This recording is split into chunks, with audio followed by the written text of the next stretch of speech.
사사기 1장. 여호수아가 죽은 후 이스라엘 백성들이 주께 여쭈었다.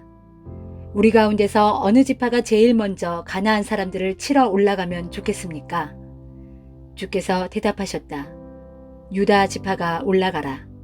내가 이미 가나안 사람들의 땅을 유다 지파의 손에 넘겨주었다. 그러자 유다 지파 사람들이 자신들과 가장 가까운 시므온 지파 사람들에게 말했다. 우리와 함께 가나안 사람들을 치러 올라갑시다. 우리에게 할당된 땅을 차지하기 위해 당신네들이 함께 싸워준다면 다음번에는 우리가 당신네들 몫의 땅을 차지할 때 함께 싸워주겠소. 그리하여 시므온 지파 사람들이 유다 지파 사람들과 함께 싸우러 올라갔다. 유다 지파 사람들이 공격하자 주께서는 가나안 사람과 브리스 사람을 그들의 손에 넘겨주셨다. 유다 지파 사람들은 베색에서 1만 명을 쳐 죽였다. 유다 지파와 시므온 지파는 베색에서 아도니 베색과 싸워 가나안 사람과 브리스 사람을 뿔뿔이 도망치게 만들었다. 그들은 도망치는 아도니 베색을 뒤쫓아가 사로잡은 후 그의 엄지손가락과 엄지발가락을 잘라버렸다. 아도니 베색이 괴로워하면서 말했다. 내가 70명이나 되는 왕들의 엄지손가락과 엄지발가락을 잘라내고 내 상다리 밑에서 부스러기를 주워 먹게 하였더니 이제 하나님께서 내게 그대로 갚으시는구나. 아도니 베색은 예루살렘으로 끌려가 거기에서 죽었다. 유다 지파 사람들은 예루살렘을 공격하여 그곳을 정복했다. 그들은 칼로 그곳 주민들을 죽이고 성에 불을 질렀다. 그 후 유다 지파 사람들은 산악지대와 남부지역과 서부 낮은 지대에 살고 있는 가나안 사람들을 치기 위해 내려갔다. 또 유다 지파 사람들은 헤브론에 살고 있는 가나안 사람들을 쳐서 세세와 아히만과 달메를 쳐 죽였다. 이전에는 헤브론이 기럇 아르바라고 불렸다. 또 유다 지파 사람들은 거기에서 드빌로 나아가 그곳에 살고 있는 사람들을 쳐 죽였다. 드빌의 옛 이름은 기럇 세벨이었다. 그때 갈렙이 말했다. 누구든지 기럇 세벨로 올라가서 그곳을 점령하는 사람에게는 내 딸 악사를 주겠다. 그러자 갈렙의 동생인 그나스의 아들 온니엘이 기럇 세벨로 올라가 그곳을 점령했다. 그래서 갈렙은 자기 딸 악사를 그와 결혼시켰다. 결혼이 끝나고 악사가 온니엘과 함께 친정을 떠나면서 남편에게 재촉했다. 우리 몫으로 아버지한테 밭을 달라고 해보세요. 악사가 나귀에서 내리자 갈렙이 딸에게 물었다. 악사야, 뭐 필요한 게 있느냐? 악사가 대답했다. 특별히 부탁드릴 게 있어요. 아버지께서 저를 메마른 남쪽 땅으로 시집 보내시니 셈이라도 하나 주세요. 그러자 갈렙은 딸에게 윗셈과 아랫셈을 결혼 예물로 주었다. 모세의 장인은 겐 사람이었는데 그의 후손들이 유다 사람들과 함께 종려나무가 무성하게 우거져 있는 성읍인 여리고에서 올라와 아랏 남방에 있는 유다 광야에 이르러 그곳 주민들과 어울려 살았다. 유다 지파 사람들은 자신들과 가까운 사이인 시므온 지파 사람들과 함께 스밧을 공격하여 그곳에 살고 있는 가나안 사람들을 쳐 죽이고 그곳을 완전히 섬멸했다. 그래서 그 성읍은 호르마라고 불리게 되었다. 또 유다 지파 사람들은 가사와 그 주변 지역, 아스글론과 그 주변 지역, 에그론과 그 주변 지역을 정복했다. 주께서 유다 지파 사람들과 함께 하심으로 그들이 가나안 땅의 산악지대를 차지했다. 하지만 평원지대에 사는 사람들은 철로 만든 전차를 지니고 있었기 때문에 그들을 몰아낼 수가 없었다. 모세가 약속한 대로 헤브론은 갈렙이 차지했다. 갈렙은 헤브론에서 아낙의 세 아들을 쫓아냈다. 베냐민 지파 사람들은 예루살렘에 자리 잡고 사는 여부스 사람들을 쫓아내지 못했기 때문에 여부스 사람들은 오늘날까지도 베냐민 지파 사람들과 함께 예루살렘에서 살고 있다. 요셉 집안의 사람들도 베델을 공격했는데 주께서 그들과 함께 하셨다. 요셉 집안의 사람들은 베델에 정탐꾼을 보내어 그곳 사정을 몰래 살펴보게 했다. 베델의 옛날 이름은 루스였다. 정탐꾼들은 성에서 나오는 한 남자를 붙들고 물었다. 이 성읍으로 몰래 들어갈 수 있는 길이 어디인지 가르쳐주면 사례는 두둑이 해드리겠소. 그 사람은 정탐꾼들에게 길을 가르쳐 주었다. 이후 요셉 집안의 사람들은 그곳 성읍을 점령하고 주민들을 모두 칼로 쳐 죽였으나 길을 알려준 그 사람과 그의 가족은 살려주었다. 길을 알려준 그 사람은 나중에 햇사람들의 땅으로 가서 그곳에 한 성읍을 세우고 루스라고 불렀다. 그곳은 오늘날까지도 루스라고 불려진다. 하지만 므낫세 지파 사람들은 베스안, 다아낙, 돌, 이블루암, 무깃도 및 그 주변 지역에 살고 있는 사람들을 쫓아내지 못했기 때문에 가나안 사람들은 그 땅에 계속 눌러 살았다. 이스라엘 사람들은 힘이 강해지자 가나안 사람들에게 강제 노동을 시켰지만 그들을 자기 영역에서 완전히 몰아내지는 않았다. 에브라임 지파 사람들도 게셀에 살고 있는 가나안 사람들을 쫓아내지 못했기 때문에 그곳에서도 가나안 사람들이 에브라임 지파 사람들과 함께 살게 되었다. 스불론 지파 사람들도 기드론과 나할롤에 살고 있는 사람들을 쫓아내지 못했다.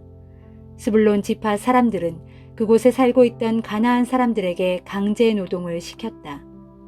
아셀 지파 사람들도 악고, 시돈, 알랍, 악십, 헬바, 아빅, 르홉에 살고 있는 사람들을 쫓아내지 못했다. 그로 인해 아셀 지파 사람들은 가나안 원주민들과 어울려 살게 되었다. 납달리 지파 사람들도 베세메스와 베다낫에 살고 있던 사람들을 쫓아내지 못했다. 그래서 그들은 그 지역 원주민인 가나안 사람들과 함께 살면서 그들에게 강제 노동을 시켰다.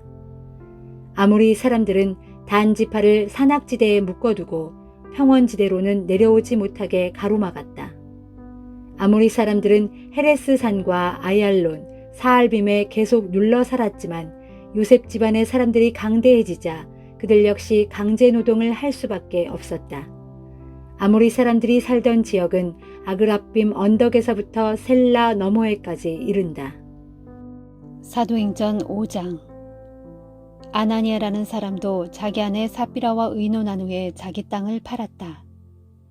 그런데 아나니아는 땅 판 돈의 일부를 따로 떼어놓고는 나머지 돈을 사도들에게 내어놓으면서 그것이 땅 판 돈의 전부라고 하였다. 이런 사실은 그의 아내 삽비라도 다 알고 있었다. 그러자 베드로가 말했다. 아나니아여, 그대는 어찌하여 사탄에게 마음을 빼앗겨 성령을 속이고 거짓말을 하는 거요? 왜 땅값의 일부를 따로 챙겨둔 거요? 땅을 팔기 전에도 그것은 그대의 소유였고 땅을 판 후에도 그 돈의 처분은 그대에게 달린 일이 아니오. 그런데 어째서 이처럼 거짓으로 행동하는 것이오? 그대는 우리를 속인 것이 아니라 하나님을 속인 것이오. 이 말을 듣자마자 아나니아는 그 자리에 쓰러져 즉시 죽었다. 그리고 이 소식을 들은 사람들은 모두 크게 두려워하였다. 젊은이들이 들어와 아나니아의 시체를 싸서 메고 나가 땅에 묻었다. 3시간쯤 지나 그의 아내 삽비라가 아무것도 모르는 채 들어왔다. 베드로가 그 여자에게 물었다. 그대와 아나니아가 땅을 팔아서 받은 돈이 그게 전부요? 그러자 여자가 대답했다. 예, 그게 전부입니다. 그러자 베드로가 그 여자에게 말했다. 어찌하여 그대들은 서로 짜고 주의 영을 시험하려고 하는 것이오? 보시오, 그대 남편을 묻고 돌아온 젊은이들이 지금 막 문 밖에 와 있어.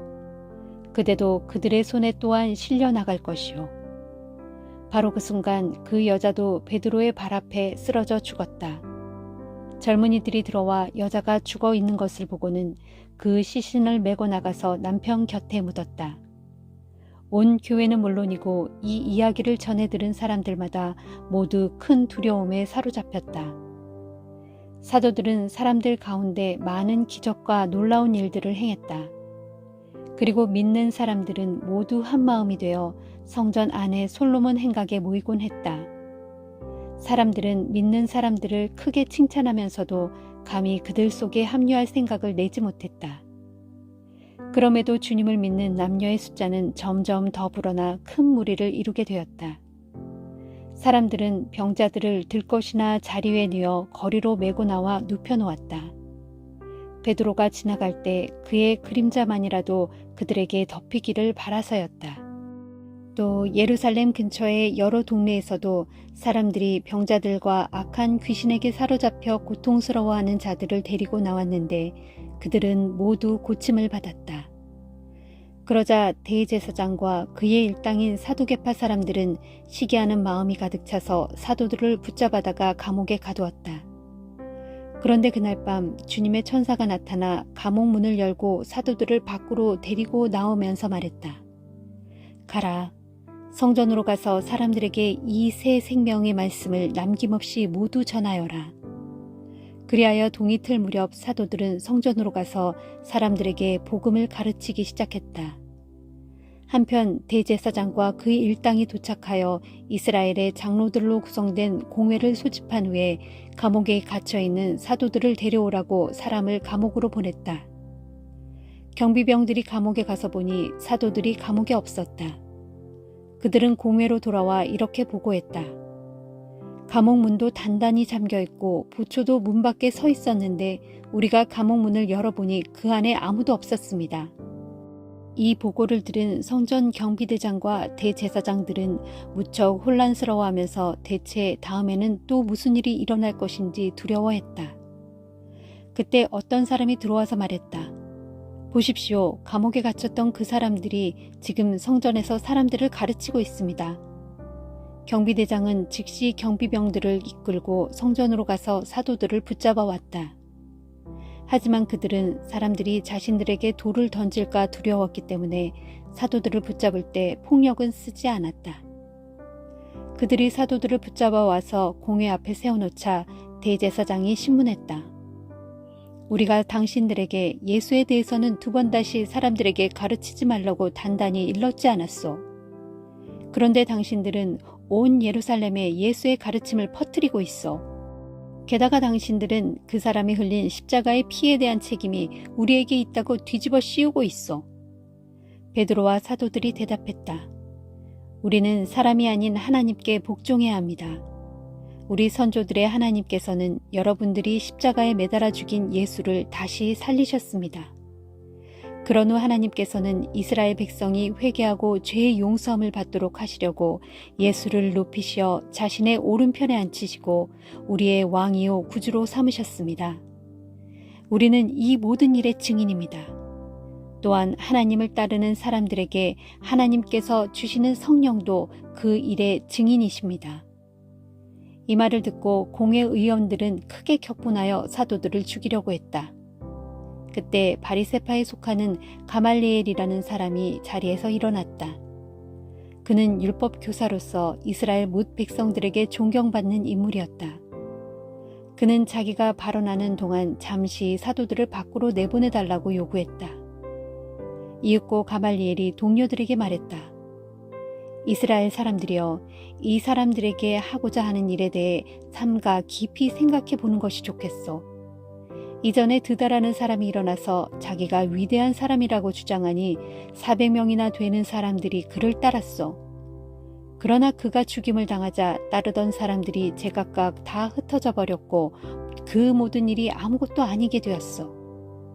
그 뒤에 인구조사를 하던 해에도 유다라는 갈릴리 사람이 일어나서 백성들을 선동하여 많은 패거리들을 이끌고 다녔지만 그가 죽임을 당하자 그를 따르던 자들도 다 흩어져 버렸소. 그러므로 나는 이번 경우에 대해 여러분께 제안합니다. 이 사람들을 그냥 내버려 두시오. 그들을 자유롭게 풀어주시오. 만일 그들의 사상이나 행동이 사람에게서 나온 것이라면 그들은 분명 망하고 말 것이오. 그러나 만일 하나님께로부터 나온 것이라면 어떻게 여러분이 그들을 막을 수 있겠소? 그러다가는 여러분이 하나님과 맞서 싸우는 자들이 될까봐 두렵소. 공회는 가말리엘의 말에 옳다고 여겨 그의 제안을 받아들였다. 그래서 그들은 사도들을 불러들여 매질을 가한 후 예수의 이름으로 다시는 말하지 말 것을 명령하고는 풀어주었다. 사도들은 예수의 이름 때문에 박해를 받게 된 것을 영광으로 여겼기 때문에 오히려 기뻐하면서 공회를 떠났다. 이후에도 사도들은 날이면 날마다 성전에 들어가서 그리고 가정집을 일일이 돌아다니면서 예수가 곧 그리스도이심을 널리 가르치고 힘차게 선포했다. 예레미야 14장. 주께서 유다 땅에 임한 가뭄에 관해 예레미야에게 하신 말씀이다. 보라, 온 유다가 슬퍼하고 뭇 성읍들마다 지치고 초췌한 사람들로 가득하다. 모두가 땅바닥에 주저앉아 크게 탄식하고 울부짖으니 그 소리가 예루살렘에서 하늘로 치솟아 오르고 있다. 귀족들은 하인들에게 물을 길어오라고 시키지만 하인들이 우물에 나가도 물을 구할 수가 없다. 그래서 하인들은 빈 물통만 들고 돌아오기가 부끄러워 손으로 머리를 감싼다. 온 땅에 비 한 방울 내리지 않으니 논밭이 쩍쩍 갈라진다. 그러니 농부들은 어찌할 줄 몰라 애만 태우며 탄식할 뿐이다. 방금 새끼를 낳은 들판의 암사슴은 푸른 풀을 찾지 못해 갓 낳은 새끼를 내다버린다. 들나귀들도 목마름을 참지 못하여 벌거벗은 메마른 언덕 위에 서서 들깨마냥 헐떡거린다. 뜯어먹을 풀이 없으므로 그것들의 눈이 흐릿해져 앞을 제대로 보지 못한다. 주여, 우리의 죄악이 우리에 대하여 아무리 불리한 증언을 할지라도 주님의 거룩하신 이름과 크신 영광을 위해서라도 우리를 제발 도와주소서. 진실로 우리의 타락이 크고 우리가 주께 많은 죄를 지었습니다. 그러나 이스라엘의 소망이시여 환난 때의 구원자이시여 우리를 살려주실 분은 오직 주님뿐이십니다. 그런데도 어찌하여 주께서는 이 땅에 잠시 머무는 이방 사람처럼 하룻밤 잠깐 묵는 나그네처럼 그렇게 행동하십니까? 어찌하여 주께서는 깜짝 놀라 어안이 벙벙해진 사람처럼 구해줄 아무 힘도 없는 용사처럼 그렇게 행동하십니까? 그러나 주여, 주께서는 어찌하든지 지금도 우리 가운데 계시고 우리는 어디까지나 주의 이름으로 불리는 백성들이오니 부디 우리를 버리지 마소서. 그때 주께서는 이 백성에 대하여 이렇게 말씀하셨다. 그들은 나를 떠나 죄악의 길을 걷기 좋아하니 그들 스스로 자기들의 발을 한 곳에 묶어두지 못한다. 그러니 나는 그들을 받아들일 수 없다. 이제 나는 그들의 죄악을 더 이상 두고 보지 아니하고 그들의 모든 죄를 다 기억하여 그들에게 벌을 내리겠다. 주께서 내게 또 말씀하셨다. 예레미야야, 너는 이 백성에게 은총을 베풀어 달라고 내게 더 이상 기도하지 말아라. 이제는 그들이 아무리 금식하며 부르짖어도 내가 더 이상 그들의 소리를 듣지 않겠고 그들이 아무리 많은 번제물과 곡식 예물을 나의 제단에 갖다 바쳐도 내가 더 이상 그것들을 받지 않겠다. 도리어 나는 그들 위해 칼과 기근과 전염병의 재앙을 보내 그들을 다 멸하기로 작정하였다. 그때 내가 이렇게 아뢰었다. 아, 참으로 슬픈 일입니다. 오 주여 보소서. 이 나라의 예언자들은 이 백성에게 예언하기를 이 나라에는 영영 전쟁도 없고 기근도 없을 것이다. 주께서 이곳에 확실한 평강을 주실 것이다 하고 있습니다. 그러자 주께서 내게 말씀하셨다. 그렇게 말하는 예언자들은 내 이름을 빌어 거짓말을 하고 있는 것이다. 나는 그들을 보낸 적도 없고 그런 말을 하라고 명령한 적도 없다. 그런데도 그들은 거짓 환상과 허황된 점술과 온갖 헛된 것들과 자기들 마음속에서 꾸며낸 간교한 속임수들로 너희에게 예언하고 있는 것이다. 그러므로 내가 이런 예언자들을 벌하겠다. 내가 보내지도 않았건만 내 이름을 빌어 이 땅의 백성들에게 예언하기를 이 땅에는 전쟁과 기근이 영영 임하지 않을 것이다 하고 거짓으로 예언하는 자들에 대하여 나 주가 분명히 말한다. 이들 거짓 예언자들은 모두 전쟁과 기근으로 멸망할 것이다. 또 이런 거짓 예언자들의 거짓 예언을 받아들인 사람들도 예루살렘 거리에 내던져져서 전쟁과 기근으로 죽게 될 것인데 그때 그들의 시체를 묻어줄 사람조차 없을 것이다. 또 그들의 아내와 자녀들까지도 모두 그처럼 비참하게 죽을 것이다. 그렇게 해서 내가 그들의 죄악대로 그들 위에 다 갚아줄 것이다. 그러므로 예레미야야, 너는 이제 그들에게 이렇게 전하라. 이르기를 내 사랑하는 처녀딸 내 백성이 참혹하게 얻어맞아 아주 깊은 상처로 고통을 당하고 있기에 내 두 눈에서는 눈물이 줄줄 흘러내려 밤낮으로 그 눈물이 그치지 않는다. 내가 들녘으로 나가면 칼에 맞아 죽은 사람들의 시체가 곳곳에 널브러져 있고 성읍 안으로 들어오면 기근으로 굶은 채 여기저기 병들어 죽어가는 사람들뿐이다. 제사장들과 예언자들도 어찌할 바를 알지 못하고 온 땅을 이리저리 떠돌며 헤매고 있다 하여라. 주여, 주께서는 유다를 완전히 버리셨습니까? 주의 마음이 진정으로 시온을 미워하시는 것입니까? 어찌하여 우리를 치시고 치료해 주시지 않으십니까? 우리가 평안을 바랐지만 어디에도 좋은 것이란 없습니다.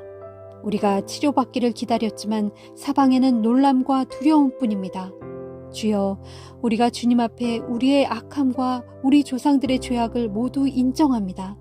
진실로 우리가 주님을 거역하고 주님께 죄를 지었습니다. 그러나 주여, 주님의 거룩한 이름을 위해서라도 우리를 미워하지 마소서. 주님의 영광의 보좌를 욕되게 하지 말아 주소서. 우리와 맺으신 주님의 언약을 기억하시고 부디 그 언약을 취소하지 마소서. 온 세상 문민족들이 섬기는 허무한 우상들 가운데 능히 땅 위에 비를 내릴 수 있는 우상이 어디 있겠습니까? 그렇다고 하늘이 제 스스로 소나기를 내릴 수 있겠습니까? 결코 아닙니다. 우리 하나님 주여, 능히 그렇게 하실 수 있는 분은 오직 주님뿐입니다. 그러므로 우리의 소망도 오직 주님께 있습니다. 그 모든 것을 만드시고 행하시는 분은 오직 주님뿐이시기 때문입니다. 마태복음 28장. 안식일 다음날 동틀 무렵 막달라 마리아와 다른 마리아가 예수의 무덤을 찾아갔다. 그런데 갑자기 큰 지진이 일어나더니 주의 천사가 하늘에서 내려와 돌을 굴려내고 그 돌 위에 앉았다. 그 천사의 얼굴은 찬란하게 빛났고 옷은 눈부시게 희었다. 이를 보고 있던 경비병들은 겁에 질려 땅바닥에 납작 엎어진 채 죽은 사람처럼 꼼짝도 하지 않았다. 그때 천사가 여자들에게 말했다. 두려워하지 말라. 십자가에 달리셨던 예수를 너희가 찾고 있는 줄을 내가 다 안다. 그분은 여기에 계시지 않는다. 전에 너희에게 말씀하신 대로 그분은 다시 살아나셨다. 그분이 누워 계셨던 자리를 확인해 보아라. 그리고 어서 빨리 그분의 제자들에게로 가서 예수께서 죽은 자들 가운데서 다시 살아나 당신들보다 먼저 갈릴리로 가실 테니 거기에서 그분을 뵙도록 하시오 하고 전하여라. 나는 이 말을 너희에게 전하러 왔다. 그러자 여자들은 서둘러 무덤을 떠났다. 두렵기도 했지만 너무나 큰 기쁨에 가득 차서 제자들에게 그 소식을 전하려고 힘껏 달려갔다. 그때 갑자기 예수께서 여인들 앞에 나타나 말씀하셨다. 평안하냐? 여인들은 엎드려 예수의 발을 붙잡고 경배를 드렸다. 그때 예수께서 말씀하셨다. 두려워하지 말라. 가서 내 형제들에게 즉시 갈릴리로 가라고 전하여라. 그러면 거기에서 그들이 나를 만나게 될 것이다. 여자들이 떠난 뒤 예수의 무덤을 지키던 경비병 몇 사람이 예루살렘 성 안으로 들어가 대제사장들에게 그동안에 일어난 일을 낱낱이 보고했다.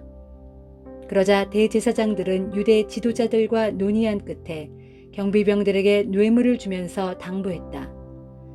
한밤중 너희가 잠든 사이에 예수의 제자들이 와서 예수의 시체를 훔쳐갔다고 말하라. 그들은 또 경비병들에게 이렇게 약속했다. 만일 총독이 이 소문을 듣게 되더라도 너희에게는 아무 피해가 없도록 우리가 책임을 지겠다. 경비병들은 돈을 받고는 그들이 시키는 대로 했다. 그리고 이 말이 오늘날까지 유대 사람들 사이에 널리 퍼져 있다. 한편 예수의 11 제자는 갈릴리로 가서 예수께서 일러주신 산에 이르렀다. 거기서 제자들은 예수를 뵙고 예수께 경배를 드렸다. 그러나 제자들 중에는 눈앞에 보는 그 사람이 정말 예수일까 하고 의심하는 이들도 있었다. 예수께서 제자들에게 가까이 오셔서 말씀하셨다. 나는 하늘과 땅의 모든 권세를 아버지 하나님께로부터 부여받았다. 그러므로 너희는 가서 세상 모든 민족의 모든 사람들을 제자로 삼아 아버지와 아들과 성령의 이름으로 세례를 베풀고 내가 너희에게 명한 모든 것을 그들에게 가르쳐 지키게 하라. 보라, 내가 세상 끝날까지 항상 너희와 함께 있겠다.